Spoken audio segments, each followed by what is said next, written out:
What's up, world?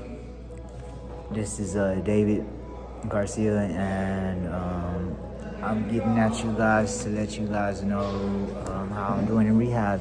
I'm here and I'm doing pretty good. I've been working on my recovery. We talk a lot about things that happen and why we go through what we go through, or why we can't seem to be able to manage our drug addictions, and it's a lot of help. It's a lot of help talking to people and hearing different perspectives and different types of stories and experiences that help us understand why we go through things. And I'm very grateful. I'm grateful for the progress I'm making. I'm very happy with the way that things are going. I feel a lot of resentment sometimes, though, because I wasted a lot of time, and time is of the essence, and I have to manage it better and take it more serious, especially when I'm out there on the streets. I can't just go right back into getting high. It's really not a mature thing to do. It's not really smart, and I started doing drugs when I was really young, so I guess my state of mind is more like a little bit fractured from that, because I was young, and I was arrogant, pride, and I didn't understand a lot of things, and I kind of was just going with the way life was going. It wasn't really like I wasn't intentionally doing anything like trying to be bad. I was trying to get a job. I was trying to work. I wanted a family. I wanted to grow. I wanted to have kids. I wanted to be somebody that could be respected amongst the community, amongst my friends and my family. And I wanted to be there for my family. I wanted to be there for my nephew. There's a lot of things I wanted to do in life. I don't talk to nobody about it. I don't communicate with nobody about it. Like my peers here around me, like now, but I never really got a chance to really talk to anyone back home about it, because most of the time I'd be on drugs, and I kind of just like I really broke a lot of like friendships that I had, and just coming to understand how bad the drugs have been like in my life, and how they affect people and how they destroy families. Like my nephew passed away, my brother OD'd on pills, and I know we were hustling and doing our thing and things like that, but my brother was a good person inside his heart, and he was real humble. I mean, like there was a lot of things that go with like the club scene and bars and being drunk and just wanting to being that motherfucker that nobody fucks with, wanting to be that dude that has it all, wanting to have all the ladies and all this and that. And I kind of think that kind of stuck in his head, where he wanted to be that dude, he wanted to be that guy. And there's a lot of haters from a lot of things, and there's a lot of people that hate on some of the people that he would hang around with. And there was a lot of times that people would kind of be after us because they were after them, or certain things, just like guilty by association, or just because we around certain people, they, it's just a stigma that people like, they kind of just, people are bad to other people sometimes, and that's just what they want to do. They're caught up in their ways, and it's hard to get out of that, because when I was young, I started going to the club when I was young. Like I got there young. I didn't really go. I started going to the bars and stuff like that, but like every time I went, something would pop off. The first time I seen somebody get murdered when I was there, I was with Aubrey Savage and Taz and them, and like people got shot. I don't know if they shot them. I don't know what happened, because everything's allegedly or whatever. But I was there, so I seen everything fall right in front of my eyes and shit like that. I almost got ran over by the cat that his homie had got killed, and he was from Mississippi, but he was trying to stun on people from Hobbs, and you know how that shit goes. And we had just got jumped the night before, so it was kind of crazy because everybody was strapped up and we were just ready to go, and it was just like a real bad night, you know. That was the first time I like been around somebody that had got killed, and the night before that, I mean, I was one that got jumped. I got in a fight with a bunch of people, and me and my brother, and I was just acting out because, like, for some reason, something was telling me to just like be there for him or act out or something. Or somebody mentioned something to me and was like, "Bro, we doing this, we doing that," and I was like, it kind of made me feel like I needed to step up my game, and I was like, I don't need to show off for these niggas, you know, like I ain't out here trying to be nobody for this dude, you know. And it feels like they just kind of set me up, you know, and it kind of just got shit going, and I'm kind of angry about it because my homies wouldn't have caught a body the next night, you know. They wouldn't have been in jail and stuff like that. But at the same time, my homies, they was about that life, so they might have caught something, had something happen somewhere else. I mean, at least I got to spend time with them before they caught a life sentence. And you know, like we basically was there together, you know. And my heart goes out to them. They doing life sentences right now, some of them more. And I went to the jail. I went to the state prison for a little while. I went there for 2 years. But I tried to get my recovery going because my life was spiraling out of control, you know. And deep down inside, I'm smart and I'm intelligent. I just don't make the smartest decisions. And a lot of things in my life didn't make a lot of sense. I was experiencing a lot of like embarrassing moments when I was young, a lot of things that I couldn't really understand why they were happening, and a lot of domestic and a lot of confused emotions and feelings towards some of my family members and things like that. And a lot of setups too. I feel a lot of setups coming from people, like, and a lot of things, like a lot of judgment would fall on like my dad because he wasn't the cleanest guy, you know. And he worked hard though. I mean, he worked hard as he could. He was a real humble person, and he tried to teach me how to work. He tried to teach me how to live. He just get really drunk, man, and my mom, and then they'd be arguing, they'd be fighting, and it'd be a lot for me sometimes. So I would run off to my homie's house because I was like, man, I'm tired of being around that. So in turn, I started hanging around and I started getting high. When I started getting high, I was like, I got that feeling, you know. And like I'm a dreamer, so like when my emotions get like lit up and I'm like feeling like, wow, like I can do anything. So when I first took that first hit, I went to another level. Like, oh my God, my dreams are gonna happen. Like I'm gonna be the one. Like I always wanted to rap. I always wanted to be like in movies, and Tupac was my favorite.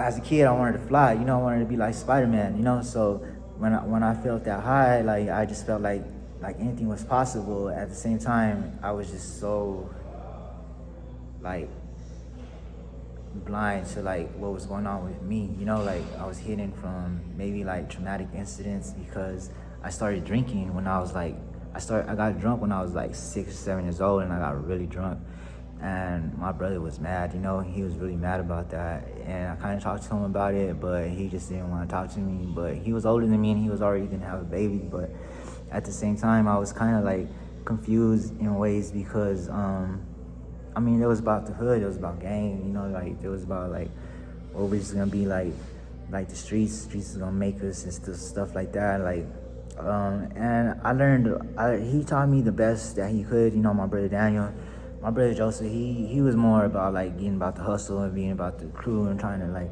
make money, hustling and stuff like that. And he was a good person inside, but he was kind of misled. I don't really understand why. I just think there was at certain times, certain things that certain people just started like kind of fucking with us, you know. Like they might have fucked with my brothers, but like I don't know, just certain things like don't make sense to me, and it's fucked up because like there, I think there was a few times where there was a few people that was fucking with us, like, and we weren't really fucking with nobody, but like just some like outsiders just out there fucking with us, like when my brothers wouldn't be around, you know. And like my oldest brother Caesar, he beat up a lot of people back home, and they're like older, you know. So I think they kind of hated it, my brother Caesar, and they knew that I was his little brother. So since he was in Las Vegas, Nevada, I don't think anybody would like care if, like somebody was like kind of plotting on them or something, or like, because the way that drugs affect the family, and the way that dope like really destroys the family, like, yeah, like I was learning about it earlier, and I was thinking about like, okay, then if a motherfucker would sit there and get a motherfucker all spun out or all over influence that nigga to be like, okay, we'll get him to sell dope, we'll get him to do this, and we'll get him to like just be this way, which is just really destroying them in the long run.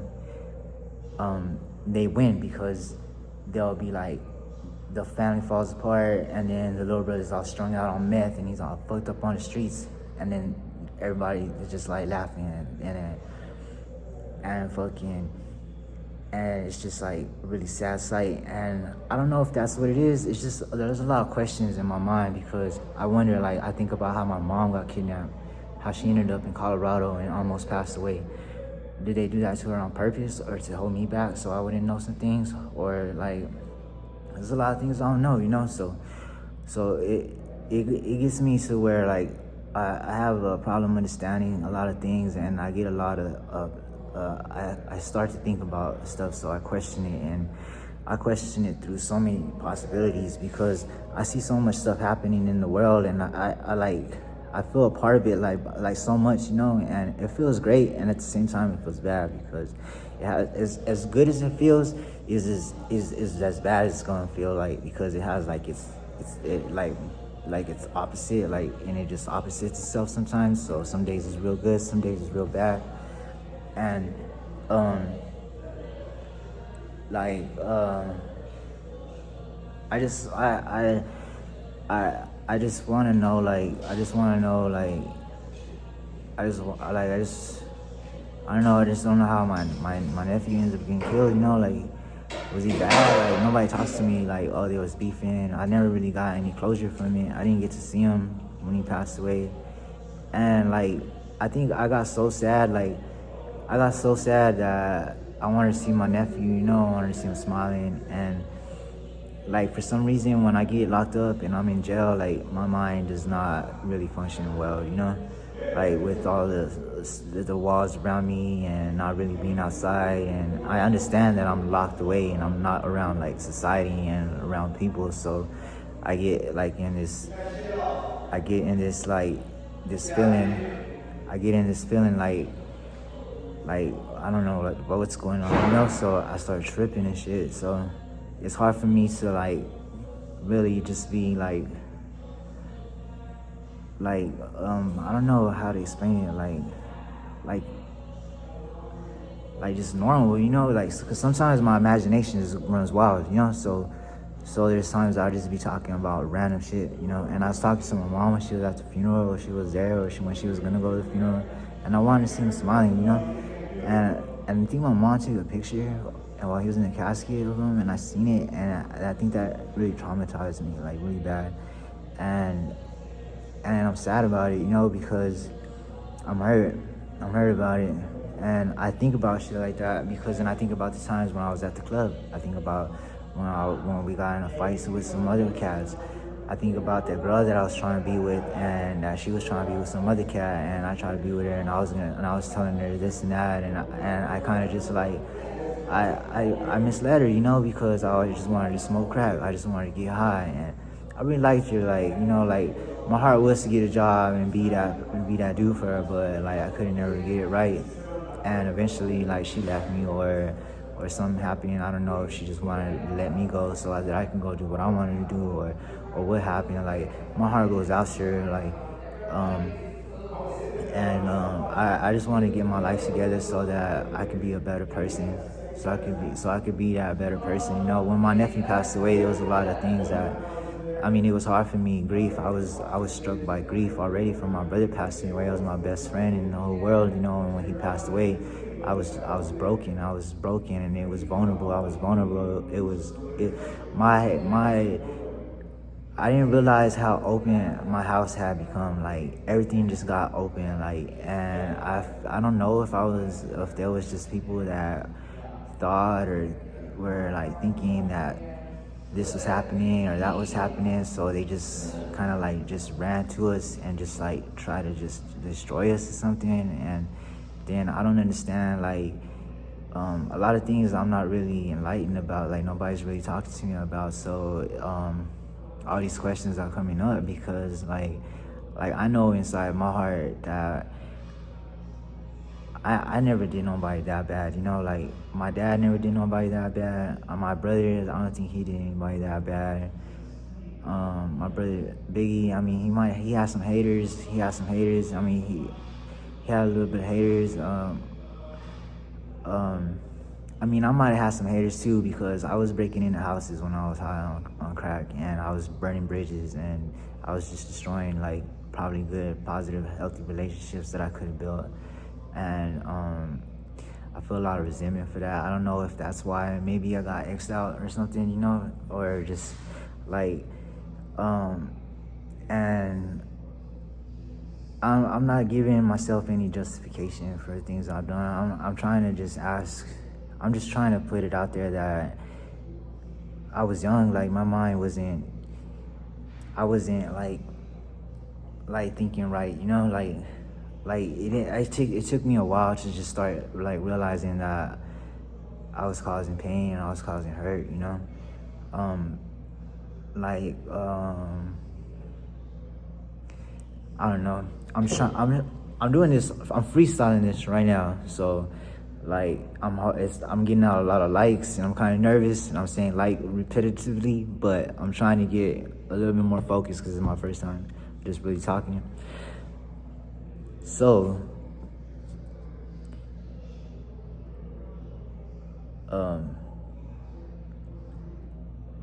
my life has been a struggle. It's been a whirlwind of emotions, good times and bad times. I have 35 years on this earth. I was born in Hobbs, New Mexico. Currently at Darren's Place Recovery Home. I'm clean and sober. And I'm so grateful to be alive. And I love my mother very much.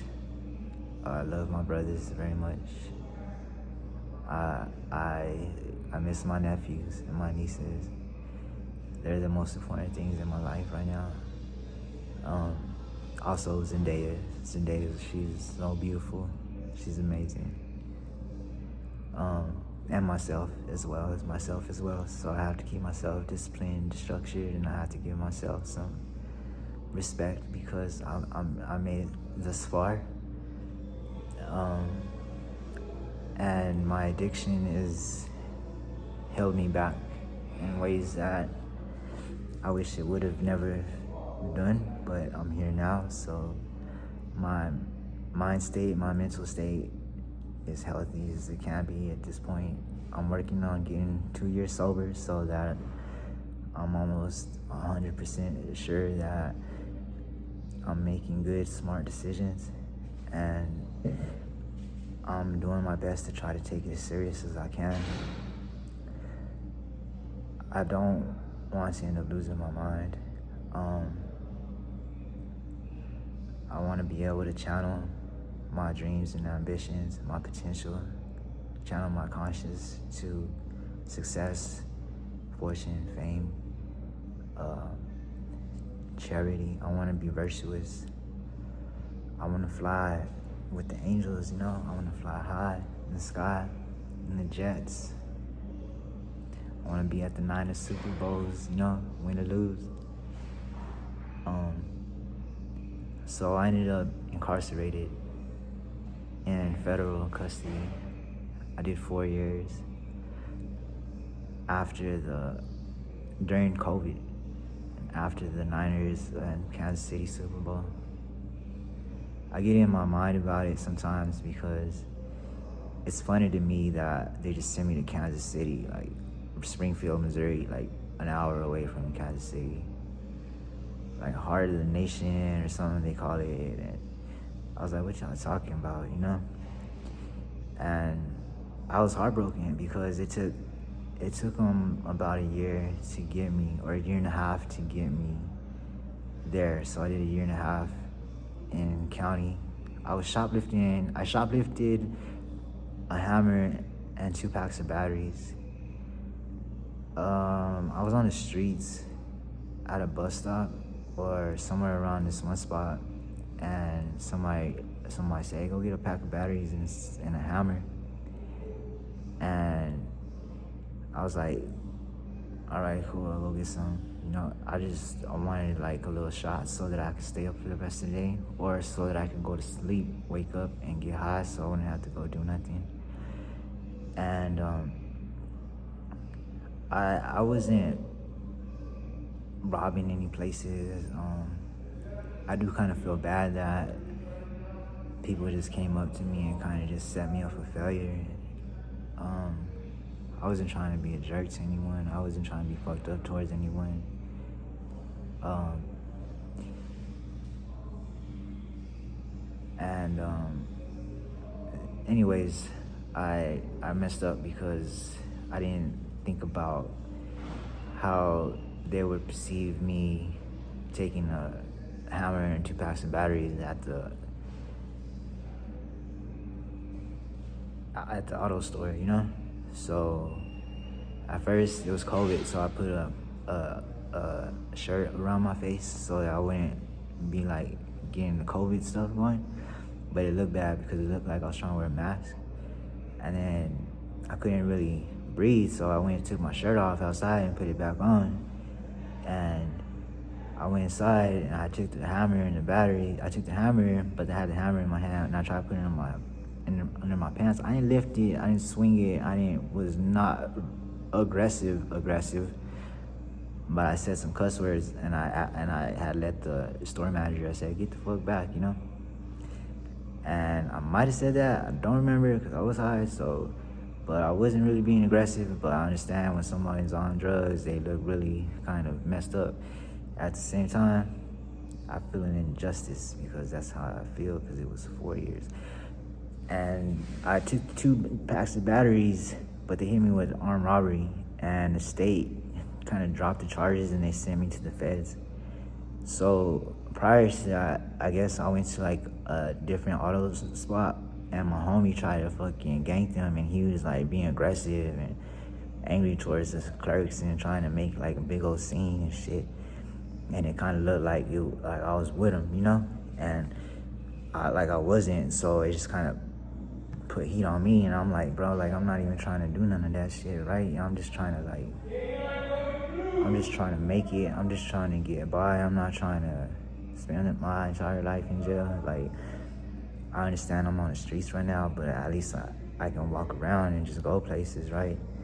So everything gets like blocked off. Everything starts getting fenced up. Everything is just like, and I feel like that's my fault, I feel like, man, am I putting the heat out here like this? Like, what the fuck, bro? Like, and it makes me feel bad because I'm like, damn, like I ain't trying to blow nobody's spot up. I ain't trying to be the one fucking shit up over here.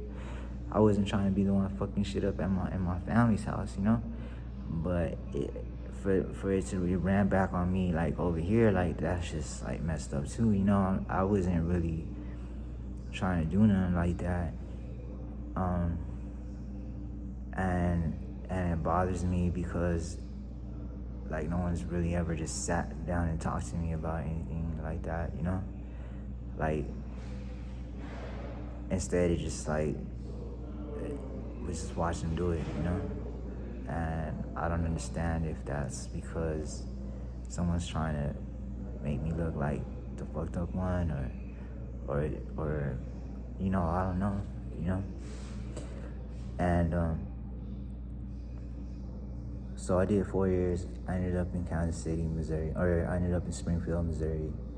And it just tripped me out because I'm a Niners fan, diehard Niners fan, and that's my team, and that's my squad. But like, I did a year over there, and it was the hardest time I ever did because there was a lot of solitary confinement, just a lot of seg time, and it was hard because there was nobody in there that I could talk to that had like a normal mindset, so I couldn't really talk to anyone. So it was just kind of like picking up off the like crazy vibe, and it's just like it was real devastating to my mind because I don't like I'm really like I kind of just like go with the flow sometimes, and sometimes it's hard for me. And they put me on like some kind of medication that really messed me up because I feel like I got really slower, and it kind of hurt, And I just wanted to talk about it, there was some pretty psychiatrist ladies though. They were really hot. The interns, they were dime pieces. That was probably the best part about it. They helped me get my glasses. I still got my glasses right now, so that was a pretty good thing, And well, I did 4 years in the feds. And my last year it was just county time, county fed, because most of the time I was just fighting the case. I fought my case the entire time, Like, I mean, I was on the streets, and I understand that being somewhere where I have a shelter and food and stuff like that makes sense, but like, I mean, y'all could have dropped me off at rehab. I know, like, I probably wanted to stay there as long because now I'm on probation and stuff like that. So it's probably the reason why I went to jail, so that I could get my recovery going. But like, I've always wanted to go to rehab. Like, I went to rehab when I was 17, and I had the best time of my life because I was connecting with people, and I felt a part of something. And I still had I was still young, and even after my brother passed away, that's what I wanted to do. I wanted to get to a rehab, but I never really communicated to no one about it. I should have. And my brother used to be with this girl, and she kind of was mad at us because I was kind of going crazy, a little bit. Like, there was a lot of things that I didn't have answers to, but I kind of feel like she, like, just threw me out on the curb, and I fucked up sometimes though too, because I was all spun and shit. So I apologize to her. Like, I'm sorry for not being there. I wish I would have been able to hold my nephew. I love you if you're out there, and I just want you to know that be strong, be smart. If you're my nephew, you're really smart because I'm really smart. And also, I want to ask for forgiveness from my ex-girlfriend. And it's been really hard for me to get in a relationship with anybody, and it's because I'm on drugs. Like, I'll go try to meet some girls in the hood or something, and sometimes I'll get some ladies, but like a relationship, I can't find it. But I don't want one because I'm like, fuck, if I get stuck on this bitch, then I'm gonna be fucked up, and then I'm gonna get caught up, and I'm gonna go to jail, and then some shit's gonna happen, and somebody's gonna try to kill me, and then I'm gonna be dead, and then what the fuck? How the fuck am I supposed to fucking make my motherfucking family proud if I'm on the motherfucking in the grave or something, So I try to think about stuff as much as I can. I try to think about things as much as I can, but at the same time, I'm kind of missing out, So sometimes I feel like I gotta balance it better so that I can have more fun, because I mean, life's about having fun. I know that I can't dwell on everything in the past, but I do try to find answers, because I'm trying to figure out where all this is stemming from and where all the feelings is coming from. And then when I find myself on the street and I find myself like thinking about where the fuck my family go, I kind of dwell on it, and I shouldn't, because I need to let it go so I can grow. But at the same time, I feel like it's gonna repeat itself if I don't fucking tackle the issue. If I don't sit there and try to figure it out, then it's gonna come back and get me in the end, and then I'm hit, and then all that shit I was waiting for hit me. Like this last time I relapsed, I worked for all that stuff, and then boom, I get hit, and then I feel like, well, that's what you get, because I used to do that shit to other people, but I was young and I didn't have the mindset, but I said I was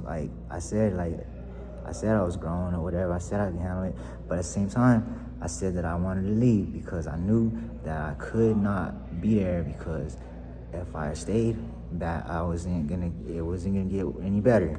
So you gotta give me credit for that, because I was trying to go, but I don't know what, but anyways, yeah.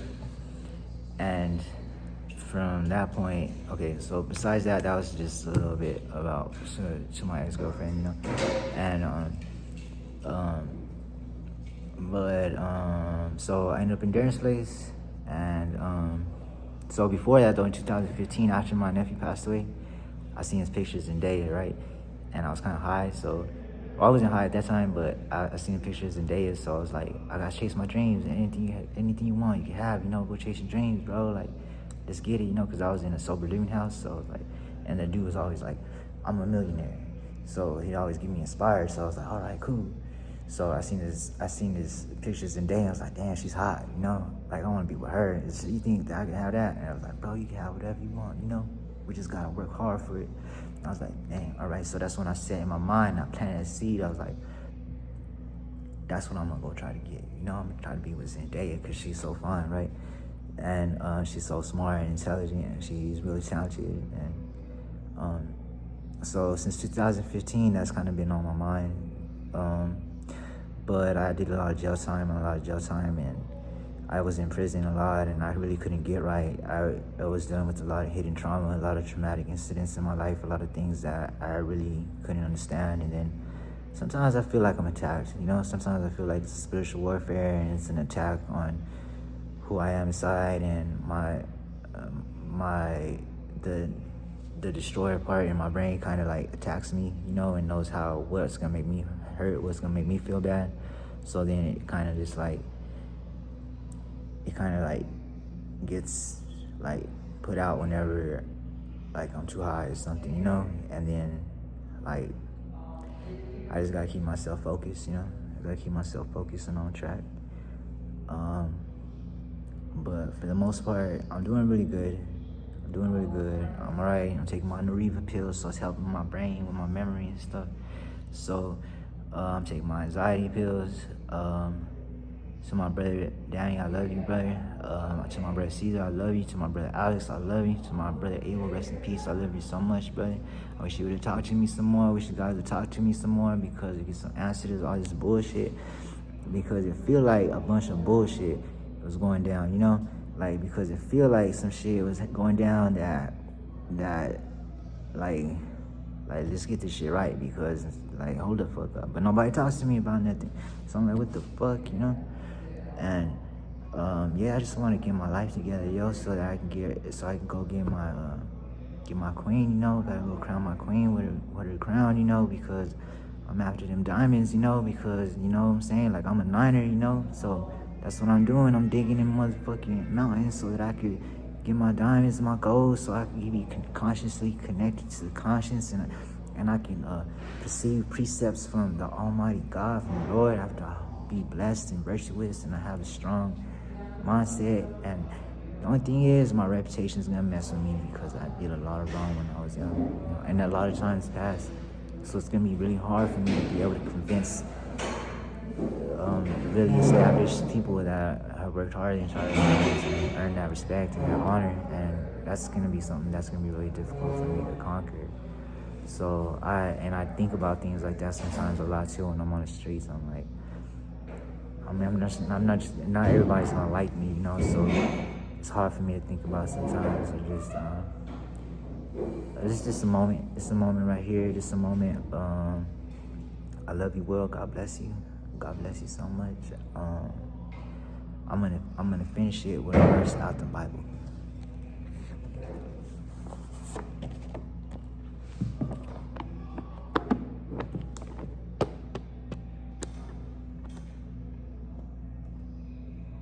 We'll go with Proverbs 10 since it's October 10th. And it says, a wise child brings joy to a father. A foolish child brings grief to a mother. Attaining wealth has no lasting value, but right living can save your life. The Lord will not let the godly go hungry, but he refuses to satisfy the craving of the wicked. So that's 1 through 3, you know, just a real quick prayer, you know. God bless you, world, God bless you, God. I have some like writings here too that I focus on writing. Hey, Connor. Say what's up. I'm doing a podcast right now, kind of. It's not really a podcast, but it's just like a thing. But no, you're good. Go ahead. I'm almost done. I'm just finishing up right now. I'm gonna let it run while it's running right now too, just to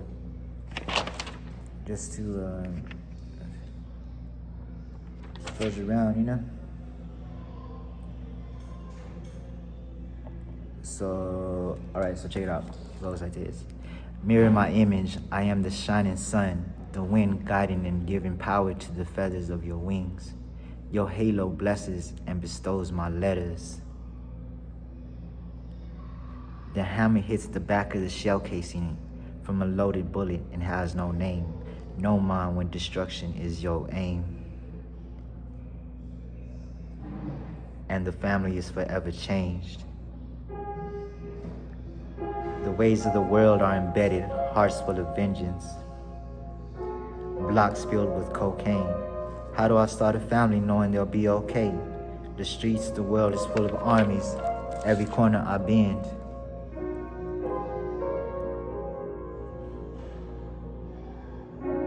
Pirellis with the Giovanni's, ghost face plates telling the story to the very end. I look up to the sky and I see a legion of legends and angels powered and led by the archangels of perseverance and salvation together with the lost ones in my life. Zendaya, will you hold your hand out and say yes to being my wife? What's up? You know what I'm saying? That's what it is. But anyways, I like sharing with you guys. I love you guys. I love you well. Please forgive me for my sins and God, you know, in the sky, and forgive me, everyone, if I ever hurt anybody. I never meant to, you know, like I was influenced by drugs. You know, I was in the wrong side of life, and I just asked for forgiveness. Doing my best to get my life together, and I hope to see you on the other side of success. You know.